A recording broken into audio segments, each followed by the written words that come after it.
Hola. ¿Sabes cómo debes cuidar tu audición? En pocos minutos voy a contarte las herramientas que puedes utilizar para que tu audición se conserve por muchos años. La capacidad que tenemos de oír y escuchar depende de un conjunto de estructuras que se encuentran de afuera hacia adentro en el oído externo, oído medio y oído interno. 1.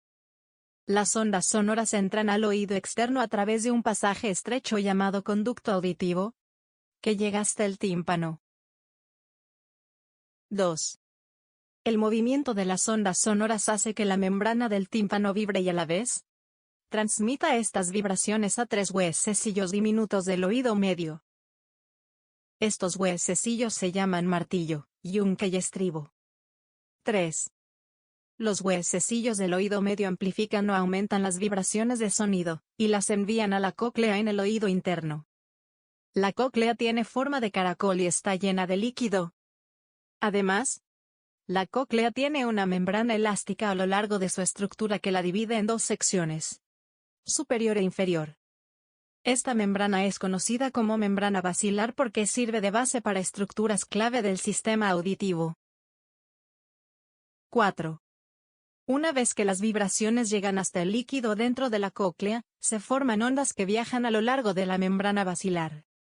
Las células ciliadas, que son células sensoriales sujetas a la superficie de la membrana, bailan con el movimiento de la ola.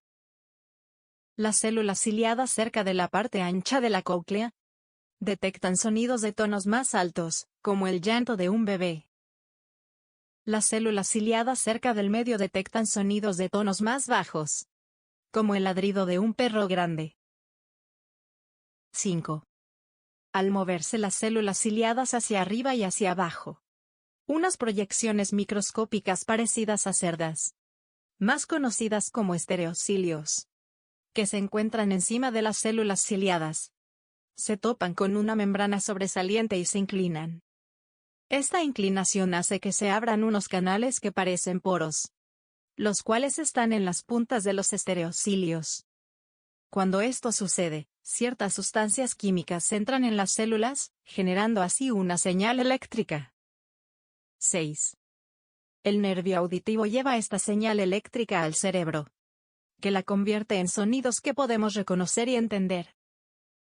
El campo auditivo humano solo puede escuchar entre 20 a 20.000 Hz.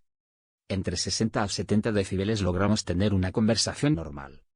Sin embargo, la exposición de sonidos a 80 decibeles puede producir una pérdida auditiva leve. Es recomendable en este caso el uso de protectores auditivos.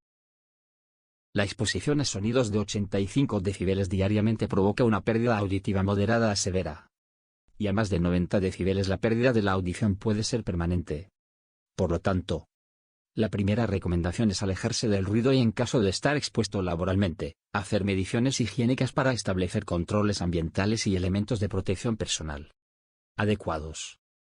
Debes evitar el uso de audífonos por 2 horas o más continuas, debido a que se genera un trauma en la membrana timpánica, y puedes generar a mediano y largo plazo una disminución de la capacidad auditiva. Es necesario disminuir el volumen de los sonidos que escuchas, y el tiempo de exposición al ruido ambiental. Evita utilizar la bocina del carro innecesariamente. Los eventos masivos como conciertos pueden generar mucho ruido. Inevitablemente el mecanismo de defensa será proteger la membrana de las vibraciones, y consecuentemente tendrás disminución de la audición o hipoacusia.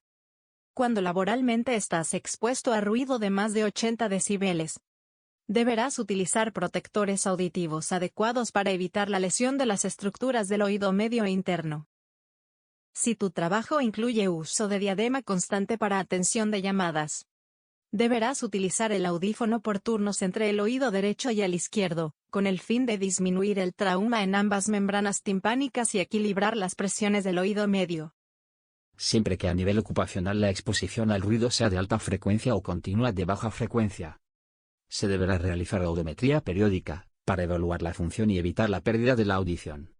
La principal consecuencia de la exposición al ruido es la hipoacusia, o la disminución de la capacidad auditiva. Sin embargo, debes recordar que no hay que esperar tener una alteración irreversible para asistir al médico. Debes asistir para prevenir la lesión. Esos han sido todos los consejos por hoy.